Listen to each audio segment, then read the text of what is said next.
जैसे यहाँ आपके बेटा बेटी पोता पोती हो गए, भाई बहन है, अरे यहाँ तो पैसे के ऊपर 2 मिनट में भाई तो भाई लड़ पड़े, माँ बाप बेटे का झगड़ा हो जाए, क्योंकि यहाँ तो ओछा लोग है, सब चीज का अभाव है यहाँ पर। और फिर मौत सामने साथ खड़ी है, लट लिए, कभी भी मार दे तलवार लटकरी गर्दन पे।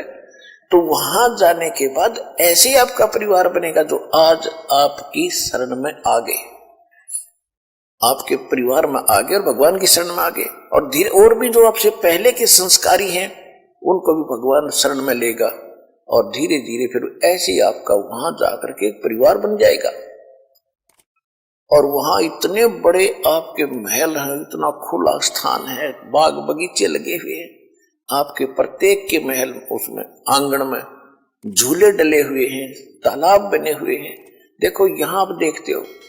किसी भी अधिकारी अच्छा जो ऑफिसर लग जाता है या कोई घना सेठ होता है तो क्या करता है, बड़ी कोठी बनाता है, आगे बड़ा लान बनाता है, उसमें फूल फल दार वृक्ष लगाता है, उसमें तालाब बनाता है,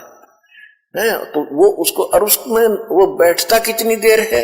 या तो उसका याद है कि हम कहीं ऐसे ठाठ करते थे, वह भड़ मारे है उसके, या उसका लाभ भी नहीं ले सकता, वो सारा दिन टेंशन में रहता है, सब सुबह निकल जाता है, शाम ना आके घर बढ़े, किस समय तो वो बाग में टहलेगा, किस समय वो वहां घूमेगा, कब नहावेगा उस तालाब। तो वहां जैसे आप पिकनिक मनाने जाते हो